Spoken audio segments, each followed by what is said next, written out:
une femme. Une femme, vraie femme. Et donc pour moi, c'est pas une femme forte, c'est une femme. Une femme, elle a les deux. Et elle doit être en capacité, en fonction de la situation, d'incarner les deux. C'est-à-dire, elle doit être la douceur, mais elle doit aussi être la fermeté. Et elle doit aussi être la dureté. Et si une femme, elle sait faire les deux, ça va faire d'elle la femme.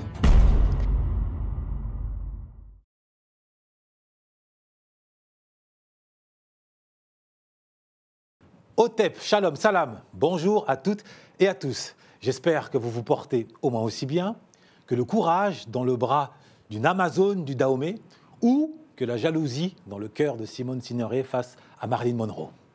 Bienvenue dans les funérailles des tabous, votre émission désormais quasi hebdomadaire, comme vous le savez, qui s'est donné pour mission de répondre à l'exigence de France Fanon, à savoir participer à la renaissance de la communauté afro, mais surtout par l'excellence, très loin de la victimisation et encore plus loin de la passivité. Aujourd'hui, nous allons traiter un sujet central qui se trouve aujourd'hui au cœur de la société, au cœur du mouvement civilisationnel. Et pour ce faire, j'ai la chance d'être accompagné par la sœur Florie. Merci, bonjour à toutes et à tous. Bienvenue et je suis ravie de vous revoir. Et nous avons également l'honneur de recevoir deux femmes, et non des moindres, dont je vais laisser le soin de se présenter. Mais avant, je me dois quand même de planter le décor en élaborant comme ça une esquisse du sujet. En 1866, un certain Gustave Courbet, un peintre, a fait sensation en offrant à la vue du public un tableau intitulé « L'origine du monde », montrant une femme nue, l'entrejambe d'une femme nue. Simplement, quand on regarde l'histoire du monde, de Hélène de Troie à Angela Merkel, en passant par Cléopâtre, Olympe de Gouges, Simone de Beauvoir, on constate que la femme n'est pas simplement à l'origine du monde. La femme est, comme le disait un certain Victor Hugo, peut-être la force du monde, en ayant l'apparence de la faiblesse. Elle est la force du monde. Ceci étant, à l'ombre de cette histoire, il y a une autre histoire, une histoire alternative, si je puis dire, celle de la femme afro, celle de Kim Pavita, celle de Nefertiti, celle de Winnie Mandela, celle de Angela Davis. Et au cœur de cette histoire, une question se dresse. La femme afro est-elle l'incarnation de la femme forte, ou alors n'est-elle que l'incarnation de la femme sauvage? Comme je l'ai dit, je reçois deux sœurs qui vont prendre le soin de se présenter. Bonjour à tous, donc moi c'est Brittany de Culture Dorée et moi j'aime travailler justement sur l'impact psychologique des traumatismes que les communautés noires ont subis via l'esclavage, la colonisation, mais surtout via notre histoire, en tout cas notre contribution à l'histoire de l'humanité. Très bien, bienvenue à toi. Merci. Bonjour, donc je m'appelle Ève, je suis médecin naturopathe et je traite au quotidien justement ces sujets assez lourds des couples, notamment afro, qui rencontrent beaucoup de difficultés à se construire en tant que tels par rapport à beaucoup de choses existentielles que l'on vit au quotidien. Très bien. Alors, chères sœurs, avant de rentrer dans le vif du sujet, pour permettre qu'on vous identifie un petit peu plus, je vais vous poser 3-4 questions auxquelles je vais vous demander une réponse assez rapide, hein, si possible. Si vous étiez un personnage historique, vous seriez qui? Harriet Tubman. Ce sera un homme, malheureusement. Ce serait Sundiata. Si vous étiez une citation. Un peuple qui ne connaît ni ses racines, ni sa culture, ni son passé est comme un arbre sans racines de Marcus Garvey. Ouais, j'aime beaucoup cette citation aussi. Donc ça... Marcus Garvey. Oui. Si vous étiez un événement historique. Je dirais une période. Je n'ai pas d'événement. Une période, je dirais à la deuxième partie du XXe siècle. La Révolution noire, aussi bien dans la Caraïbe, en Afrique qu'en Amérique. Très bien. L'abolition de l'esclavagisme, je pense. Très bien. Si vous étiez un livre. La personnalité raciale du psychopathe et autres essais de Bobby E. Wright. Okay. Sundiata Keita. Et enfin, si vous étiez une erreur. La poire. La poire. Le diable. Ce serait une erreur si j'étais le diable. Ok, merci. Alors Florie, est-ce que tu as une question à leur soumettre? Eh bien, pour commencer, moi, par rapport au thème d'aujourd'hui, qu'est-ce que, selon vous, ce que c'est que la femme forte? Avant de dire la femme afro, mais juste la femme forte. Qu'est-ce que ça représente pour vous? Je vais y aller. Pour moi, la femme forte, c'est déjà la femme qui reconnaît qu'elle a des faiblesses. On ne peut pas se construire en tant que femme forte sans comprendre notre mode de fonctionnement. C'est qu'on a des faiblesses et on ne doit pas sans cesse se dire on doit être forte, on doit être forte, on doit être forte. C'est pas ça l'essence de la femme. Voilà, en quelques mots. D'accord, merci. Je vais être un peu plus peut-être dérangeante. J'ai un peu du mal avec ce concept de femme forte, pour ma part. Mais après, ça va aussi dans la construction du travail d'équipe, où pour moi, c'est à la limite un couple fort, une équipe. Parce que la femme forte, pour moi, c'est les conséquences d'un manquement, quelque part. Dans le sens où, du coup, aujourd'hui, dans la société, quand on dit une femme forte, c'est qu'elle est capable de tout supporter, elle est capable d'aller loin seule, cette notion un petit peu d'indépendance. Et après, c'est ma vision des choses.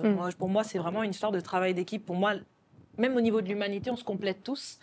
Et cette vision de la femme forte, pour moi, elle n'est pas forcément positive. Elle est plutôt négative. C'est les conséquences de l'absence de quelque chose qui fait qu'on doit se suréquiper et être capable d'être, entre guillemets, indépendante. Donc, j'ai une vision négative. Ah, mais ne sois pas gêné, tu as le droit de l'assumer et de la voir, qui est très pertinente. Alors, on va essayer de remonter un peu le fil. Et pour vous, qu'est-ce qu'une femme? Ou pour le dire autrement, y a-t-il à vos yeux une différence de nature entre, de manière générale, on va mettre de côté les exceptions, la femme et l'homme? Je dirais pas forcément qu'il y a une différence de nature. Enfin, oui et non, ça se complète, dans ma vision. D'accord. Ça se complète. Après, pour répondre à ta première question, qu'est-ce qu'une femme? Ça peut faire débat.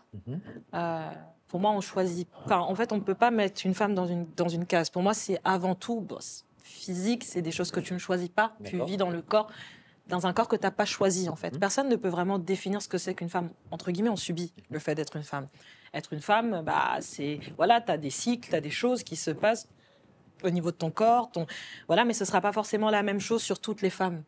Donc, pour moi, avant tout, c'est d'abord biologique. Okay. Et personne ne choisit de l'être. Donc, je n'ai pas de définition spécifique à part de l'ordre biologique. Ok. Déjà, c'est qu'il y a un gros écart, c'est que la femme est sur les hormones et l'homme sur la testostérone. Donc, forcément, il y a un écart dans les émotions. Et ça à prendre en compte. Donc, il faut trouver un parfait équilibre entre l'homme et la femme. C'est ça la chose la plus complexe, peut-être, au quotidien, à gérer. En somme, la femme serait un être prioritairement d'émotion. Oui, effectivement. Alors que l'homme serait un être prioritairement un peu plus sauvage, on va dire, qui agit plus sur l'instinct. Enfin, c'est... D'accord. Ouais. Donc, vous ne partagez pas le point de vue de cette nouvelle vision de la théorie du genre selon laquelle il n'y a pas de nature et tout est construction, tout est conditionnement? Ce qui me dérange avec je respecte toujours le point de vue des gens et j'aimerais vraiment qu'on comprenne que chacun a sa vision des choses. Ce qui me dérange parfois avec la théorie des genres et compagnie, c'est que comment je peux dire que je me sens quelque chose que je n'ai jamais été. Tu vois, je ne peux pas dire demain, je me sens blanche, parce que je ne sais pas ce que c'est qu'être blanche. Donc, qu'est-ce que je ressens à l'intérieur de moi en sachant que je ne sais pas ce que c'est? Tu vois, c'est très délicat. C'est pour ça que je te dis, c'est même définir ce que c'est qu'une femme. Nous-mêmes, en tant que femmes, on est différentes. Tu vois, même sur l'ordre physique, on n'est pas pareil. Il n'y a pas une définition spécifique à part le corps. Voilà, le corps avec lequel on est né, en fait. Ou l'émotion. Oui, voilà. On va dire que pour moi, c'est lié, tout ça, si tu veux. Mais tu as aussi des femmes qui vont, du coup, être un peu plus sur la réaction et un peu moins sur les émotions. Donc, c'est pour ça que... non, je ne suis pas forcément sur cette théorie, parce que c'est dur à dire, mais en fait, tu subis ce avec quoi tu es venu sur Terre, en principe. Oui. Avant de poursuivre, il est impératif quand même de laisser un peu la parole aux annonceurs.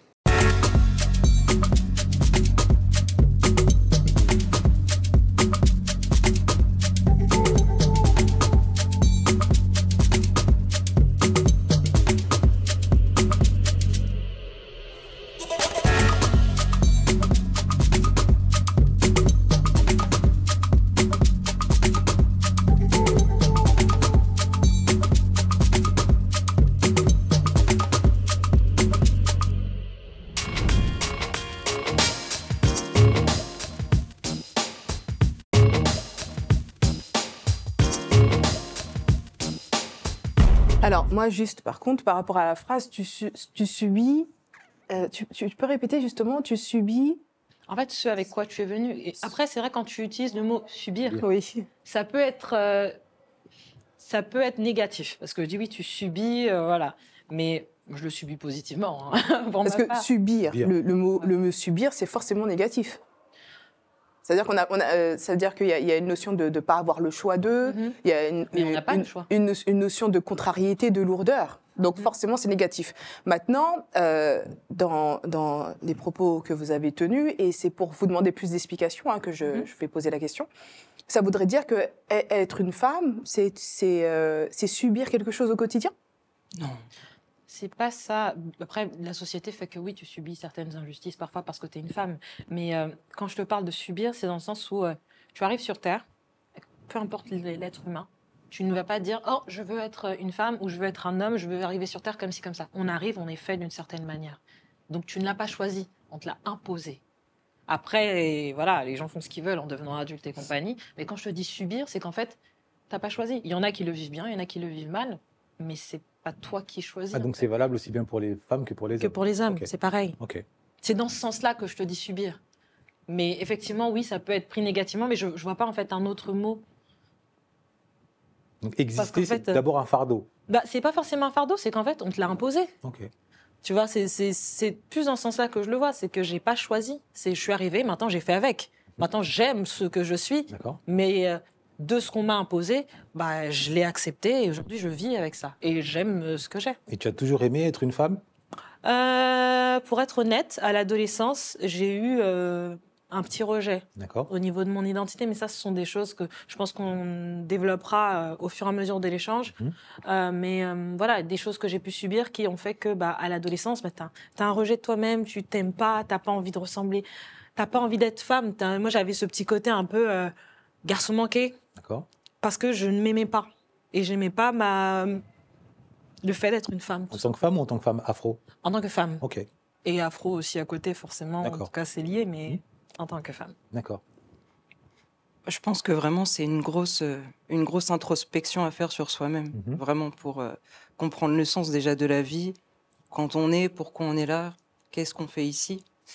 Et je pense qu'on a le choix vraiment de savoir ce que l'on veut être, de se construire en tant que tel. Et c'est ça qui est la beauté de la vie, je pense, D'accord. justement. On a le choix de savoir ce que l'on veut être, ou on a le choix de vouloir être? Les deux, Les deux, ok. Oui. Bien sûr. Donc on se crée sa vocation, tu dirais? Ouais. On se crée soi-même déjà, on se crée son monde, on se crée tout ce qui va autour. Ok. Et voilà, je pense qu'il y a aussi l'aspect spirituel qui rentre en compte après, donc c'est tout un tas de choses. Et tu as toujours aimé être une femme? Oui, Ok. bien sûr. Après, rien n'empêche de choisir quand tu grandis. Ouais. Mais ce que je veux dire, c'est que dans ta jeunesse, tu choisis pas. L'aspect physique, tu choisis pas. Tu vois, je veux dire, parlons même physiquement, tu choisis pas si tu as tes règles ou si tu les as pas, en fait. T'es arrivé, c'est comme ça. Après, étant plus, quand tu grandis, tu évolues et compagnie, là, tu vas te forger ta propre identité. Mais quand tu arrives, tu choisis pas. C'est dans ce sens-là, en tout cas, que moi, je voulais le dire. Même je si comprends tout à fait. tout à fait ce que tu veux dire. Hein. Je dis pas que les gens sont condamnés, ils doivent rester comme ils sont et compagnie. Mais c'est cet aspect où, bah, en fait, tu choisis pas dans un premier temps. Et à travers vos expériences respectives, est-ce qu'il y en a une où vous avez estimé que c'était une chance d'être une femme?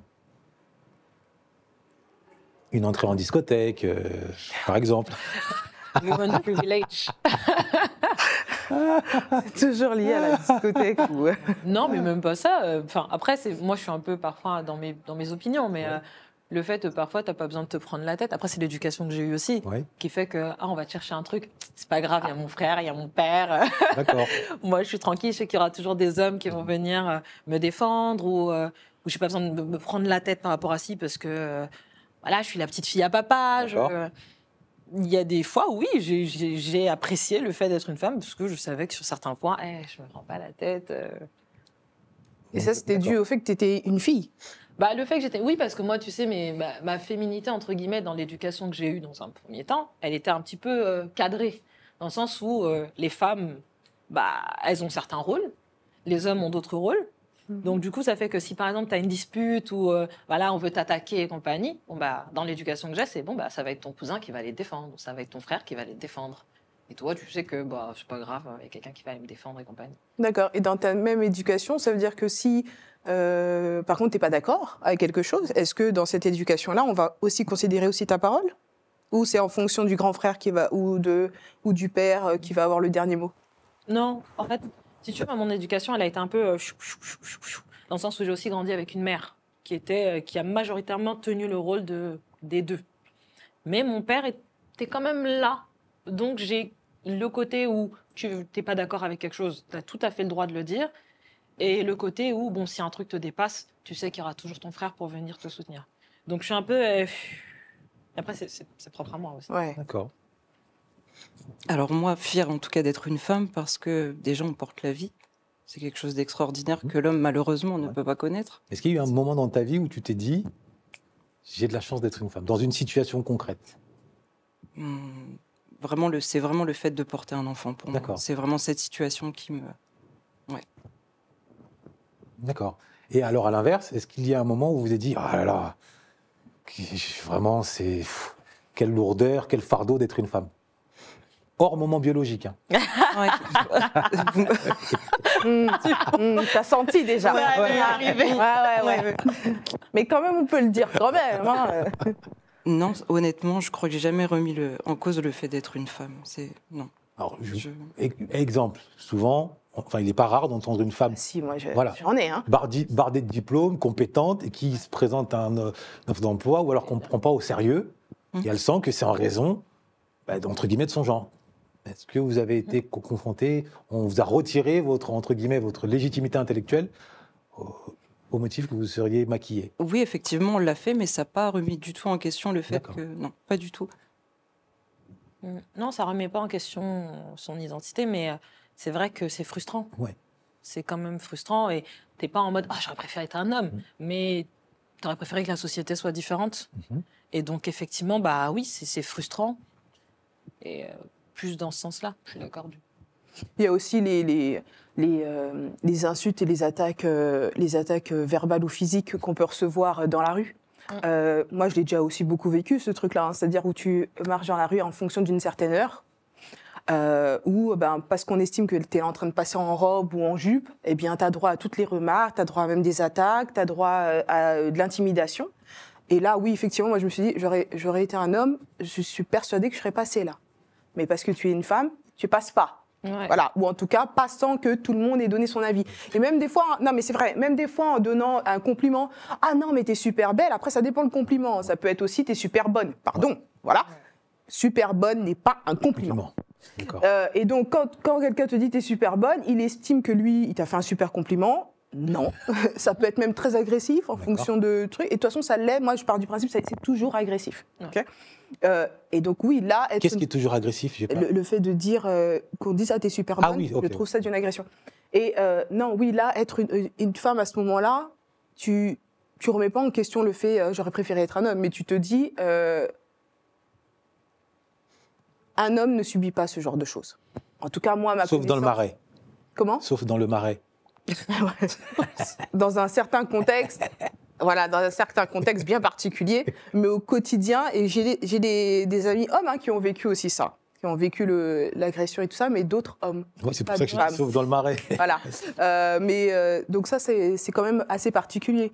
Pareil, quand tu te présentes dans un endroit où c'est essentiellement des hommes qui s'expriment, et que toi, en tant que femme, tu vas parler, la moindre parlante qu'on va te dire, dès que tu vas t'exprimer, oh mais ça c'est les femmes, oh mais est-ce que t'es sûr que tu vas être à l'heure? Pourquoi je serais pas à l'heure par rapport à vous les hommes? Qu'est-ce qui se passe? Ah parce que moi, sous prétexte que je suis une femme, eh bien je dois me maquiller, m'habiller, ça met plus de temps. C'est quoi cette histoire? Non, il y a plein de petites remarques comme ça qui te renvoient le fait que tu es une femme et que donc, mais là c'est même pas, on te renvoie le fait que tu es une femme en valorisant. C'est-à-dire que parce que tu es une femme, il y a plein de représentations et c'est vu comme quelque chose qui va freiner, qui va empêcher, de dévalorisant, etc. Okay. Non, après, c'est vrai qu'il y a des fois où tu te dis... après, pour moi, il y a des fois où tu te dis, j'avoue, ça aurait été plus simple d'être un homme. Dans certaines situations, notamment dans les exemples que tu as donnés, où tu te dis, rentrer à une certaine heure, du coup, tes tenues, tu les anticipes, tu dis, bon, bah, du coup, il faut que je prépare un autre pantalon quand je vais rentrer, il faut que ce soit pratique si je dois courir. En fait, c'est beaucoup de réflexions que tu n'aurais pas si tu étais un homme. D'accord. Si tu sors à tel endroit, à telle heure, à nanana. Risque physique, quoi. Voilà. Donc le mouvement MeToo vous a poussé à sortir la bouteille de champagne, à sabrer le champagne ou pas? Tu parles d'un mouvement qui existait bien avant et qui a été inventé par une femme noire à la base D'accord. pour dénoncer les violences physiques que subissaient les femmes noires. Donc, je pense pas que ce soit le mouvement MeToo. Pour moi, honnêtement, quand il est sorti, c'était en mode, OK, là, ça fait du bruit, mais ça fait... Non, mais quand longtemps vous avez que- vu les têtes, quand je dis mouvement, c'est-à-dire les conséquences directes, toutes les têtes commençaient à tomber, la parole, dit-on, se libérer davantage, la parole des femmes victimes, est-ce que vous avez vu un basculement historique ou alors une hypocrisie ou un... Hypocrisie, Une ça fait info- longtemps Ok. qu'on s'en plaint. Donc, pour moi, c'était une hypocrisie. Plutôt une hypocrisie, Oui. oui, effectivement. Et vous n'avez pas senti de conséquences directes dans les rapports hommes-femmes, comme on peut le prétendre en Suède, par exemple, au Canada ou dans certains pays en Occident, où les hommes, cette fois-ci, commencent à se remettre en question dans leur comportement, dans leur manière d'aborder? Bah, Non? On continue D'accord. toujours, quand Ok. on rentre tard, de se voir. Non, et puis, au-delà de... C'est même au-delà de l'hypocrisie, là. C'est-à-dire qu'on est obligé de lancer un mouvement juste pour dire, attention, il faut arrêter. Non, mais on est où ici? Surtout Il n'y a même pas de considération humaine, là. C'est-à-dire que là, la femme, elle doit à chaque fois revendiquer une existence, elle doit revendiquer une humanité, une considération. Ça suffit, en fait. On est un être humain comme tout le monde, et donc, comme les hommes plutôt, voilà, on va dire ça. Un être humain au même titre qu'un homme, et donc, à partir de là, des mouvements... C'est un peu comme les mouvements afro. On va dire oui, c'est bien parce qu'il y a ce mouvement-là, mais non, ça veut tout simplement dire que là, l'humanité, il y a un truc qu'on sait pas faire. Il y a un manquement. Voilà, donc c'est surtout ça le problème. D'accord. Comme on dit, Vox Populi, Vox Dei. Il faut laisser la parole au peuple, tendez bien l'oreille.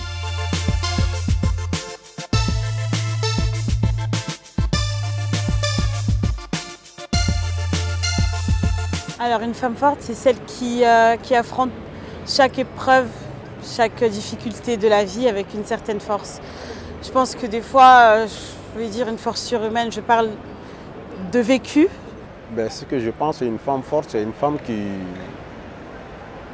se lève le matin, qui va au boulot, qui s'occupe des enfants, qui fait un peu de tout à la maison. Pour moi, c'est une femme forte. Avec une certaine force que nous-mêmes, des fois, on ne sait même pas où on la puise, mais on la puise quand même. Et on arrive à affronter certaines épreuves qui sont assez difficiles.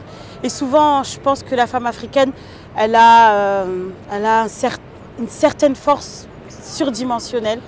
Une femme forte, moi j'ai un peu l'image de ma maman qui se bat toujours pour ce qu'elle croit, pour ses enfants, pour son entourage. Parce que du coup, souvent, la vie n'est pas forcément simple.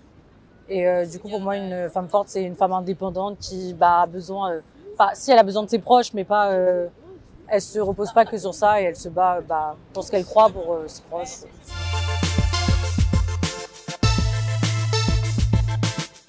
Pour revenir sur l'une de tes premières réponses, tu l'avais pris un peu de l'avance, est-ce que le concept de femme forte, quelque part, ne serait pas, on va dire, la conséquence d'une faiblesse, tu as parlé de manque, ou d'une faiblesse de l'homme? Si on prend l'exemple factuel, vous m'excuserez, chers frères et sœurs des Antilles, mais le concept de la femme potomitante. Aux Antilles, un concept bien ancré, qui caractérise le statut d'une femme qui est un pilier, et qui, quelque part, occupe à la fois le rôle de mère et de père. Mais ça traduit ou trahit une absence de force masculine. Donc est-ce que le concept de femme forte, surtout au sein de la communauté afro, ne révélerait-il pas justement une faiblesse, à vos yeux, de l'homme? La vraie question, c'est pourquoi est-ce qu'elle doit être forte? Pourquoi elle ne peut pas être juste femme, tout simplement? Et c'est cette étiquette qui est toujours rattachée aux femmes noires qui, moi, personnellement, m'agace, dans le sens, tu n'as pas le droit parfois d'être sensible, en fait. Et je ne pense pas forcément que ce soit... En fait, les mots forts, faiblesse et tout me dérangent un peu des deux côtés. Je pense que c'est plus une histoire de sensibilité, d'avoir cette liberté, d'avoir de la sensibilité. Et le problème que je vois au niveau des hommes noirs, c'est que, je me permets de le dire, après peut-être que je me trompe, ils ne s'autorisent pas à avoir cette sensibilité. C'est beaucoup, ouais, je vais gérer, ouais, si j'ai envie d'être là, je suis pas là, je suis nanana, nanana. mais ne s'autorisent pas à avoir cette sensibilité, ce qui fait que nous, on doit être sensible, on doit gérer, parce que pour moi, je pense vraiment que c'est un travail d'équipe aussi, surtout quand on a une famille, on a des enfants. Je ne pense pas que l'homme est supérieur à la femme ou que la femme est supérieure à l'homme. Pour moi, c'est la clé, la serrure. L'un sans l'autre ne fonctionne pas. D'accord.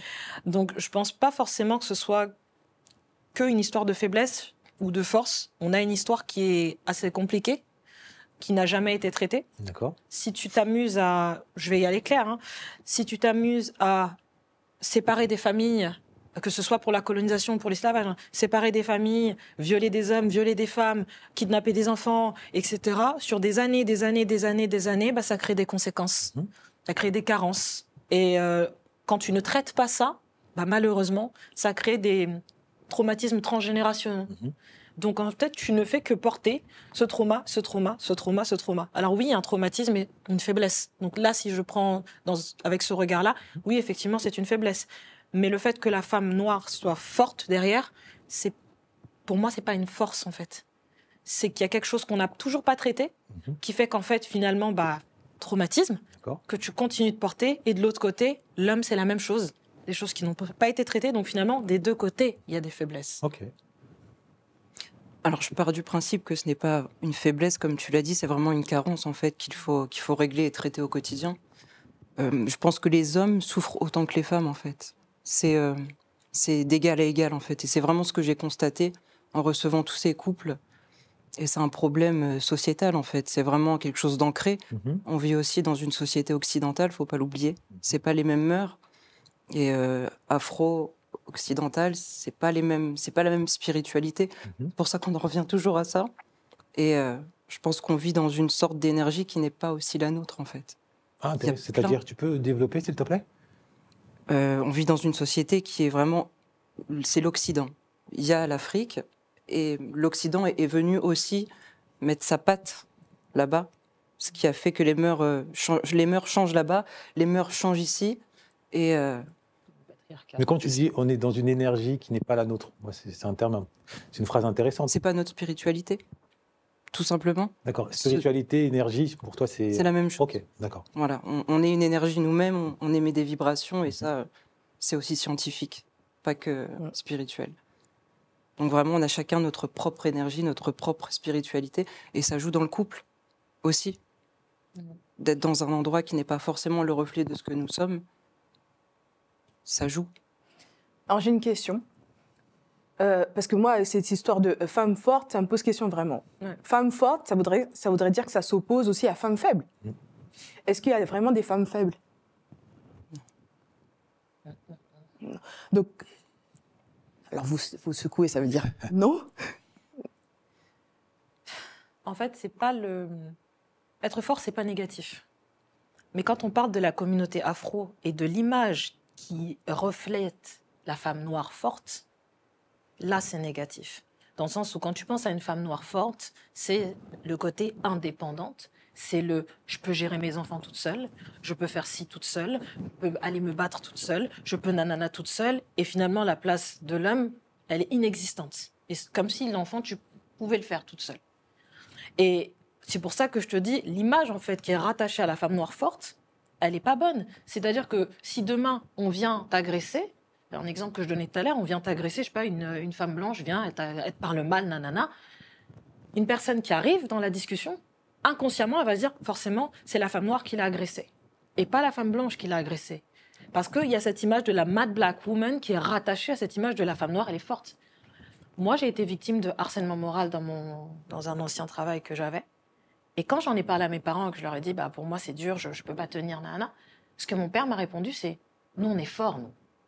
Ça, c'est pas des petits trucs, nanana, mais nous, on est forts, Brittany. Donc, tu dois pas te laisser abattre, nanana. Et tu vois, c'est cette image de être sensible. C'est pour ça que j'avais du mal avec le mot femme, nanana. Bah, c'est pas autorisé quand t'es une femme noire. Tu es obligée d'être une femme forte parce que c'est comme ça. Et donc, pour moi, cette image de femme forte, c'est pas positif parce qu'en fait, ça nous consume et ça ne fait que toute la rage, parce qu'il faut le dire, depuis des générations et des siècles, que nos ancêtres ont portée, que nous continuons de porter, en fait, elle est juste consumée dans un coin. Et puis, ben, un jour, t'as plein de femmes noires qui explosent. Parce que le truc, il est jamais sorti parce qu'on leur a toujours dit, soit une femme forte, soit fière d'être une femme forte. pour être sûr que je comprenne bien, ça veut dire que pour toi, d'après ce que tu en dis là, être une femme forte, c'est quelqu'un qui met de côté ses émotions. En fait, comme tu résumes, Ah oui. j'essaye de bien comprendre, parce que toi, t'es dangereuse. Non, Non, mais- c'est quelqu'un qui... C'est cette notion d'indépendance. Et oui, je dirais c'est quelqu'un qui met de côté ses émotions pour prouver que justement, je suis capable de faire ça sans toi, je suis capable de faire ça sans toi, et ne se laisse pas le droit d'être aussi sensible. D'accord. Mais c'est l'image, hein, Ok. c'est pas le... Normalement, femme forte, c'est pas forcément ça, mais quand on pense à la femme noire et qu'on pense à la femme forte, c'est très souvent ce qui est associé. Associé. D'accord. Est-ce que tu partages la même pensée? Oui, plus ou moins. Après, comme je le redis, je pense que la société a fait en sorte que le couple soit divisé pour mieux régner. Donc, on n'arrive plus à créer cette unicité, en fait. Donc pour toi aussi, une femme forte, c'est quelqu'un qui est capable de mettre ses émotions de côté. Pas C'est non, c'est pas une femme totalement. homme, quoi. C'est Non. Woman King. Non, pas. Vous l'avez vu, le film, ou pas? Oui, Ouais. Qu'est-ce que oui, vous en avez pensé? j'ai trouvé ça pas mal. J'ai trouvé ça bien. Ouais. C'est historique, hein, donc j'ai trouvé ça bien. Après, c'est vrai que je me suis posé La la représentation, le fait que question. Ouais. The Woman King, donc c'est déjà le titre. Mhm. Donc on masculinise la Mhm. femme afro, et visuellement, le premier rôle. Alors j'ai rien contre Viola Davis, hein, qu'on m'excuse, hein, mais elle n'incarne pas ce que souvent les premiers rôles sont censés incarner, à savoir l'esthétique, la beauté. Ah bon? Et beaucoup, alors je poursuis, beaucoup de femmes afro se plaignent que dès lors qu'on met en avant une femme non light skin pour représenter les femmes afro, bizarrement, ça ne soit pas un canon de beauté. J'ai souvent entendu, ça ne vient pas de moi, hein, je me mouille, on va dire, mais réellement, c'est souvent ce qui met en avant, à tel point que, justement, on essaye de porter au nu, comment je peux Lupita. Lupita qui, justement, casserait ce diktat de la light skin dans la représentation. Donc, est-ce que la femme forte, qui apparemment est la femme un peu masculine, ou qui a anesthésié sa sensibilité, ne serait pas dans l'imaginaire, et peut-être, et vous allez me répondre, dans la réalité, une femme peut-être trop ghetto ou trop thug, qu'on appelle un peu femme sauvage? Mhm. Mais tu as soulevé un point très important aussi, parce que le colorisme rentre aussi en considération là-dedans. Et c'est vrai que oui, très souvent, quand on montre une femme noire, brown skin ou dark skin, la féminisation n'est pas au rendez-vous. C'est Tu ça. vois, on a eu Whoopi Goldberg, on a eu C'est ça. plein de trucs comme ça. Et c'est vrai que quand tu as des femmes noires qui sont... Aux États-Unis, ça va, ils se montrent un petit peu plus. Mais quand tu viens en France et que tu regardes cette image, soit il y a de l'hypersexualisation, Mhm. soit effectivement, parce que même Lupita, on en parle, mais Lupita, elle n'est pas non plus ultra mise en valeur non plus dans les films. C'est le côté mystique, le côté, voilà, elle n'est pas non plus ultra féminisée, et encore, bon, voilà. Donc oui, il y a aussi cette réalité où je n'avais pas pensé, c'est vrai que maintenant que tu le soulèves, voilà, où, ouais, souvent quand on montre cette femme forte, c'est la femme qui, très souvent, il n'y a pas de père non plus. Mhm. Et très souvent, elle est dure. Ouais, elle est dure. Comme la maman Grace africaine ou la Grace maman Jones, antillaise. voilà. Très dure. En tout cas, dans l'industrie du cinéma aussi, comme c'est ce que tu soulevais. Tu voulais dire. Oui, j'aimerais juste que vous précisiez ce qu'on entend par féminisation. De quoi on parle? Parce que Woman King, je trouve pas qu'elle fasse homme, en fait. Hein. Elles font pas homme, elles sont pas masculinisées. Ne serait-ce que la coupe de cheveux, déjà. Non, mais c'est plus le côté, comme elle disait tout à l'heure, le côté un peu, entre guillemets, sauvage Oui. de l'homme, celle qui va au combat, Oui. celle qui... Voilà, quand on parle de féminisation et masculinisation, c'est par rapport aux cases que la société a imposées. C'est-à-dire que la femme, la féminité, l'énergie féminine, c'est un peu plus, voilà, être sur les émotions, être un peu plus sur la réserve, la douceur, etc. Tandis que la masculinisation, c'est le côté brut, le côté je vais au combat, le côté je m'en fiche de mon hygiène et compagnie. C'est ça. C'est plus dans ce sens-là. On a tous ces deux côtés en nous, de toute façon, Oui. qu'on soit homme ou femme, on porte tous deux côtés bien distincts. Oui, mais alors, Mais dans bah, la représentation, Ouais. très C'est ça. souvent, les femmes, noires en tout cas, c'est vrai que majoritairement, on insiste plus sur ce côté homme. Et même si, en fait, si vous voulez, historiquement parlant, Et d'ailleurs, il y a un livre qui s'appelle Corps noir et médecin blanc qui en parle, où il y a toutes des théories raciales qui ont été faites pour féminiser l'homme noir et pour masculiniser la femme noire. Et en même temps aussi animaliser ces personnes-là. Donc même si on a ces deux énergies, il y a des choses qui ont été mises en place durant le XVIIIe et XIXe siècle, principalement le XIXe siècle, pour que l'image de la femme noire soit vue comme étant pas une femme en fait, un animal, limite un homme. Enfin, un homme, limite un animal. Donc en fait, c'est une réalité, qu'elle nous plaise ou qu'elle ne nous plaise pas. En fait, cette propagande, elle est écrite. Et elle n'est pas sans conséquence quand on sait que on grandit évidemment avec des modèles, on se forge sur des modèles, d'accord ? Or, la majorité des Afros, en particulier qui vivent en Occident, je suis vraiment en Occident, donc Europe et États-Unis, je ne parle pas du continent, la majorité des femmes afro, on vit dans les banlieues, dans le ghetto. Et quand on n'a pas de modèle auquel s'identifier, on subit encore doublement la masculinité qui nous entoure. Et voilà comment des bandes de jeunes filles se constituent, qui sont prioritairement des bandes de jeunes filles afro, avec un langage qui va avec. Et au bout de cette chaîne de causalité, on voit bon nombre d'hommes dits alpha ou qui ont réussi, hommes afro, quand on leur demande, parfois sous forme de reproche, pourquoi ne se mettent-ils pas en couple avec des femmes afro, la première réponse qui sort, c'est elles sont trop sauvages, elles sont trop thug.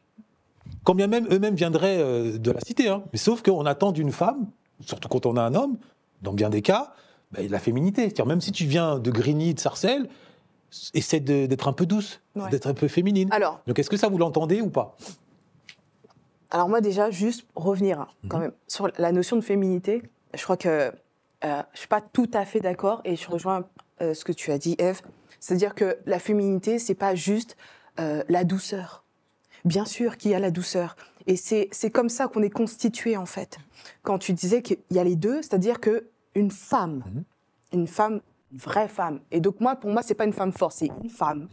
Une femme, elle a les deux. Et elle doit être en capacité, en fonction de la situation, d'incarner les deux. C'est-à-dire, elle doit être la douceur, mais elle doit aussi être la fermeté. Et elle doit aussi être la dureté. Et si une femme, elle sait faire les deux, ça va faire d'elle la femme. Si une femme, elle est trop douce, qu'est-ce qui se passe ?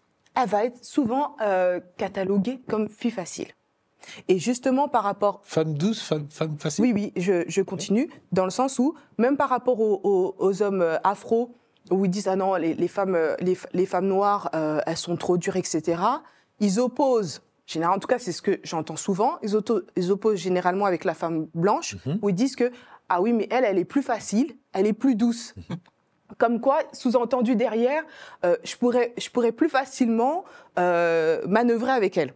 Alors que la femme noire, elle est plus dure, elle va me causer des soucis, et elle, ça va être trop compliqué, je préfère laisser de côté. Alors qu'en fait, ni l'un ni l'autre. C'est-à-dire que de la même façon que pour la fille qui est plus douce, elle ne doit pas être cataloguée de fille facile.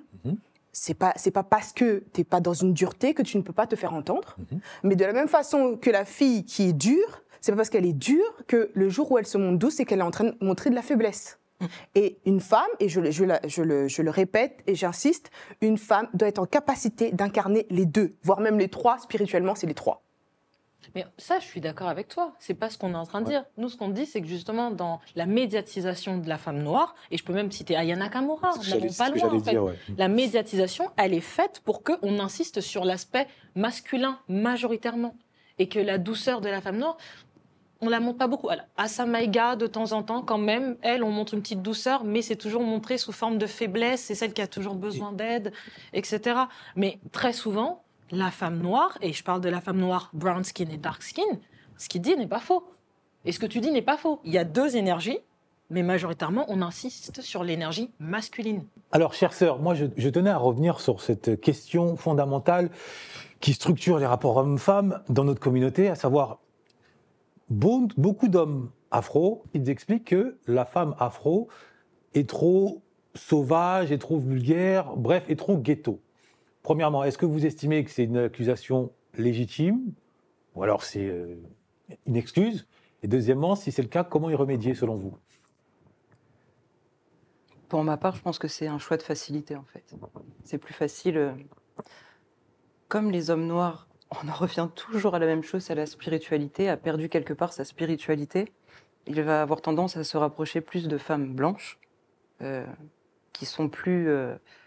pas malléables, c'est pas le mot exact, mais qui ont moins de vibrations. Voilà, qui ont moins de vibrations. Et c'est plus facile à tenir, Ok. si je peux le dire en ces termes. Pour ma part, je ne peux pas répondre à la place d'un homme noir, puisqu'ils ont leur raisonnement, mais j'ai appris à ne plus faire de généralité, puisque tu trouveras ce que ce groupe d'hommes noirs reproche aux femmes noires. Il y a des femmes de toute ethnie qui ont ce comportement-là. Parce que cette attitude parfois que certaines femmes noires ont, qui est cette image dure, hein, c'est pas arrivé comme ça. Beaucoup de femmes qui ont vécu des choses traumatisantes ou autres, du coup, se forgent parfois une certaine carapace, qu'elles soient noires, qu'elles soient blanches, qu'elles soient asiatiques, peu importe.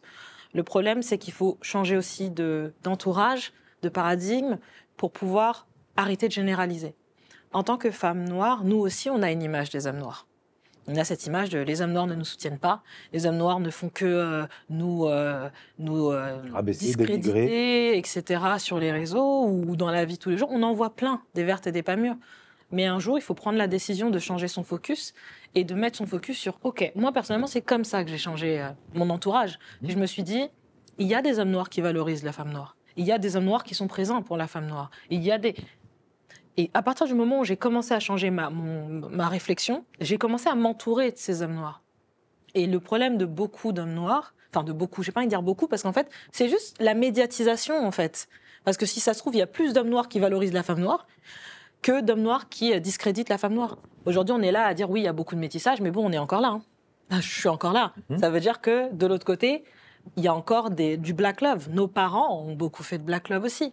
Donc, en fait, c'est son focus, savoir où regarder. Je ne vais pas dire que toutes les femmes noires ont majoritairement une douceur qui est mise en avant. Bien sûr qu'il y a des femmes noires qui vont être peut-être un peu plus dures. Tout comme tu as des femmes noires qui vont être un peu plus douces. Tout comme tu as des femmes noires qui ont les deux. Tout comme tu as des femmes de toute ethnie.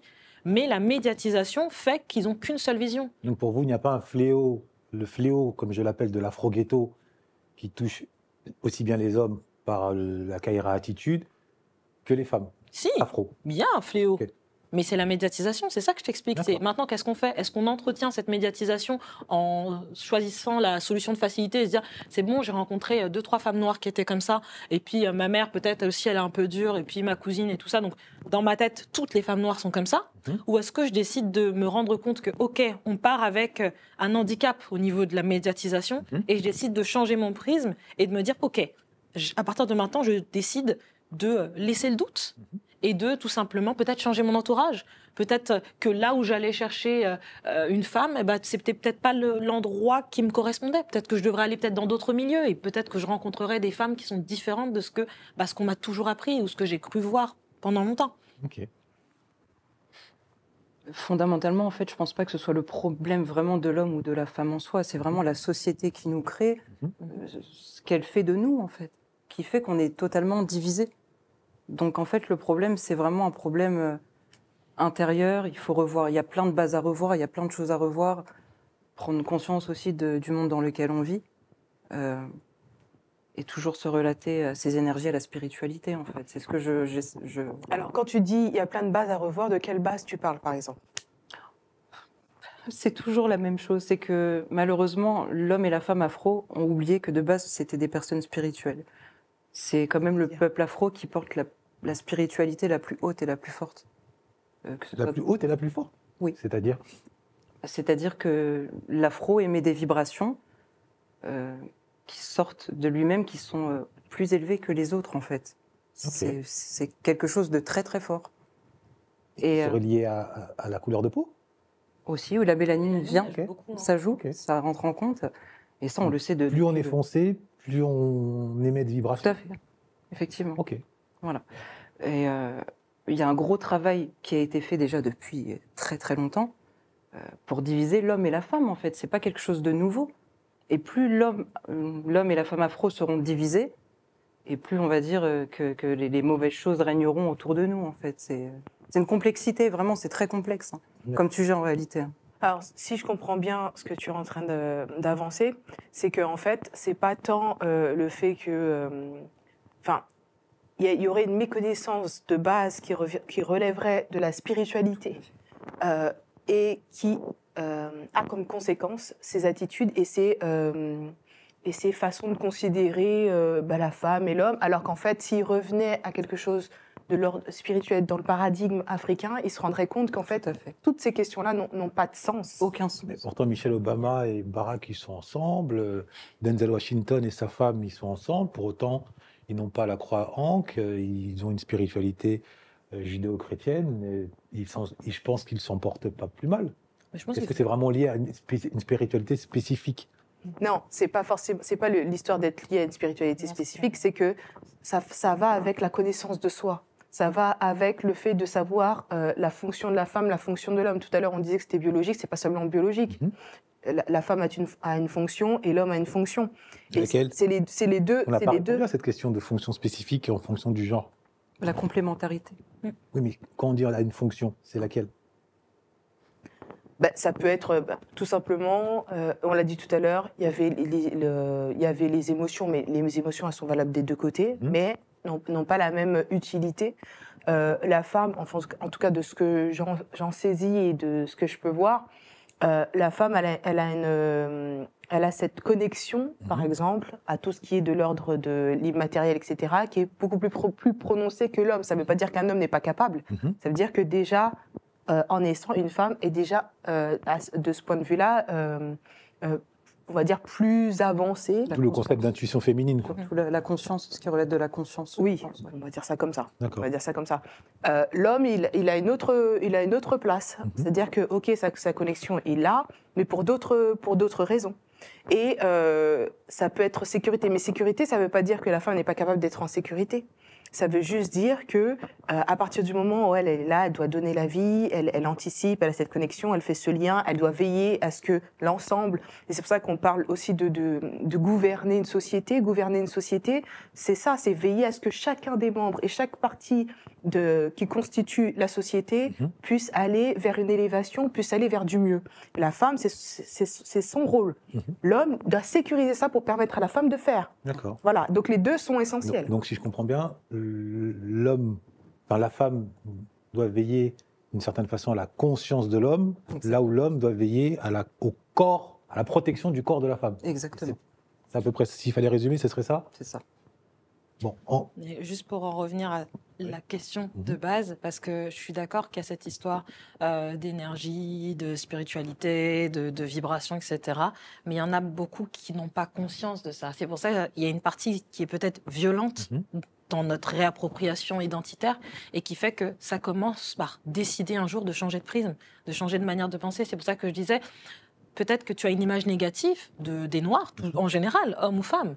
Mais un jour, il faut que tu prennes la décision de « Ok, je vais me faire violence et je vais imaginer si les choses étaient autrement. Je vais arrêter de me focus et de me dire tous les hommes noirs sont des Kairas, tous les hommes noirs sont absents, tous les hommes noirs nanana, et je décide de voir les choses autrement. Après, c'est l'attraction, c'est la loi de l'attraction. Et plus tu vas commencer à travailler ça, plus automatiquement tu vas commencer aussi à t'intéresser à toi-même, à ce que tu recherches, à qui tu es. Et je pense qu'après, il y a des choses qui se font involontairement. Tu vois, par exemple, tu parlais des Obama. Bien évidemment, je suis sûre que leur Black Love, ça dégage certaines choses, mais je pense pas que la première partie était de l'ordre tout de suite spirituel. Moi aussi. C'était aussi une histoire d'éducation, c'est une histoire de tout ça. Et ensuite, qu'on le veuille ou non, il y a des choses qui se déclenchent automatiquement. En tout cas, la discussion a été très riche. Évidemment, elle n'est pas terminée, ce n'est qu'une introduction. Et en guise de conclusion de l'introduction, je vais vous demander de répondre à un petit quiz, à quelques petites questions assez rapidement. Alors, je vais commencer les phrases et je vais vous laisser le soin de les terminer. J'adore Beyoncé, par contre.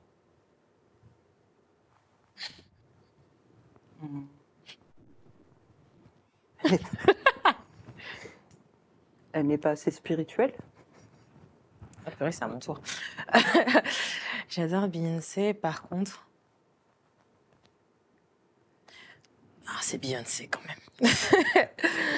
Par contre, il y a elle est privilégiée. Très bien. Je veux voir plus de femmes à l'Assemblée nationale et dans des laboratoires. En revanche, je veux voir aussi plus d'hommes noirs participer. Tu nous prends de court aussi. Hein. Ouais, là, je... Oui, tu vois, Pas grave. Les hommes devraient davantage participer aux tâches ménagères. Toutefois, c'est un travail d'équipe. Exactement, me paraît. un homme qui ne sait pas s'exprimer, c'est... Un homme qui a besoin d'aide. Un fléau pour la société. Désolée, c'est un peu fort. Oui, t'as le droit de le dire. Et une maison sans livre, c'est... Une maison sans livre, c'est une perte de repères, une perte d'identité, une perte d'accroissement intellectuel. Une maison sans élévation et conscience. Très bien. Mm. Et si vous deviez adresser un message à une jeune femme afro qui cherche sa place, quel serait ce message? Ce serait apprends à t'apprécier tel que tu es, non pas parce qu'on te le demande de le faire, mais parce que tu es en fait ce qui représente la source de l'humanité. Apprends à déléguer, à savoir que quand tu as besoin d'aide, ou tu n'es pas toute seule. C'est un travail d'équipe et de toute façon, moi je suis très dans le combat afro, donc c'est vrai que je suis très axée afro. Et savoir que les hommes noirs ne sont pas tes ennemis, savoir que tu n'es pas en compétition avec les autres femmes noires, mais qu'en fait on est, entre guillemets, notre énergie ne fait qu'un. Alors apprends à apprécier ceux qui te valorisent et apprends à t'éloigner de tout ce qui fait en sorte que tu te sentes discrédité. J'ai du mal avec le terme dénigré parce que ça vient de dépeindre en noir, dénigré, donc je ne le dis pas. Mais apprends à t'éloigner des énergies négatives et rapproche-toi de ce qui est positif en t'entourant de personnes qui vont aussi t'édifier et que tu vas pouvoir aussi édifier. Bien. Moi, surtout de se réapproprier ses vraies valeurs ancestrales et d'aller puiser vraiment plutôt chez les anciens, poser beaucoup de questions et pour vraiment savoir qui tu es, vraiment au fond de toi, ton essence même. Pas juste dans la forme, mais dans le fond. Et ça aidera beaucoup. Très bien, je vous remercie. Florie? Alors moi, je dirais, une femme forte, c'est une femme qui est capable d'incarner la guerrière, la douceur, mais aussi la maman. C'est ça une femme forte, c'est les trois forces. Dans l'Égypte, je vous renvoie à l'Égypte, je vous renvoie aux spiritualités ancestrales, il y a toujours ces trois forces-là qui sont représentées. En gros, c'est l'Amazone, la maman et la stripteaseuse. C'est un peu ça, oui. Là, t'es un peu Donc, dans la douce, pour toi, c'est la stripteaseuse. Bah, là, Je un autre débat, là. J'ai juste dit la douce. L'érotisme, en somme. C'est pas faux, c'est vrai. C'est un peu ça. On est dans les funérailles des tabous. Ouais, non, mais entre érotisme et stripteaseuse, quand même, pardon. Tu parles d'une communauté qui a un peu souffert de ça aussi, donc c'est un peu délicat de... Bon, pardon. Ouh là là. Voilà. Pardon. Donc, Merci on a Ève de bien m'avoir dit- compris. On a bien dit la guerrière, la douceur D'accord. et la maternité. Ok. Bon, comme vous pouvez le constater, les funérailles des tabous, on ne s'épargne aucun tabou. Aujourd'hui, on a mis les pieds dans le plat sur une question qui n'a été que ouverte, bien évidemment. On apporte chacune la pierre à l'édifice de notre réflexion collective, dans le but que vous connaissez déjà, participer à la renaissance de la communauté afro par l'excellence, en n'oubliant jamais que tout seul, on va vite, mais c'est ensemble que l'on va loin, et c'est surtout ensemble, autour d'une table, que l'on va loin et haut, très haut, au-dessus de nos instincts primaires, au-dessus de l'émotivité. Les funérailles des tabous ne jurent que par la réflexion constructive. On vous remercie pour votre soutien, pour vos remarques constructives, qui ne tombent pas dans l'oreille de sourds, soyez-en certains, et nous vous disons à très bientôt, dans la mesure où la route est encore longue, grâce à vous. Merci. Au nom de toute l'équipe des funérailles du tabou, je vous remercie d'avoir suivi attentivement cet épisode en espérant qu'il aura mis du grain à moudre au moulin de votre réflexion. Comme vous le savez, notre communauté fait face à un certain nombre de défis, aux allures de déficit. Nous pâtissons, ayons le courage de le dire, d'un déficit entrepreneurial. Nous sommes plus des consommateurs que des acteurs économiques. Où sont nos entreprises dignes de ce nom ? On se rend à Château Rouge, à Château d'Eau, on s'aperçoit que les magasins qui vendent nos produits ne sont pas vendus par nous-mêmes, mais par d'autres. Et s'agissant du terrain organisationnel, c'est un secret de polichinelle. Nous ne sommes pas encore au rendez-vous de l'excellence en la matière. Ou même encore, déficit d'ordre culturel. Où sont nos journalistes, nos historiens de nouvelle génération qui peuvent transmettre le sens de la dignité aux prochaines générations? Qu'est-ce que ça donne comme conséquence? Ça donne une communauté parfois enchaînée ad vitam aeternam au HLM, à l'assistanat. Pire, psychologiquement enfoncée dans une forme de victimisation. Et il se trouve, et Dieu merci, que notre communauté regorge de personnalités ici ou là qui ont une expertise à faire valoir et à mettre au service des nôtres afin de tordre ce déficit et d'engager cette renaissance par l'excellence. Si vous voulez être des acteurs du changement de votre vie, quand on sait que ce n'est pas l'union qui fait la force, c'est l'union des forts qui fait la force de l'union. Si vous voulez être fort, eh bien, nous avons concocté des vidéos. Mais ce ne sont pas des vidéos de divertissement, ce sont des vidéos qui vous donneront des clés pour vous permettre de faire face à ces défis. Des clés sur le terrain entrepreneurial. Comment réussir à tenir le coup et à avancer avec succès sur ce terrain-là. Des clés sur le terrain culturel. Comment réussir à maîtriser votre logos, à bien vous exprimer, à mettre en avant sur des terrains intellectuels. Des clés d'ordre organisationnel. Comment parvenir à être structuré efficacement et à répondre aux défis que cela impose. Eh bien, c'est simple. Il vous suffit de cliquer dans la barre de description où vous y attendent des vidéos 100% gratuites. Mais gardez bien en tête que gratuité ne rime pas avec médiocrité. Bien au contraire.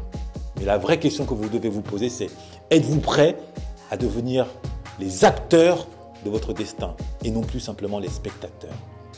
Je vous laisse la réponse.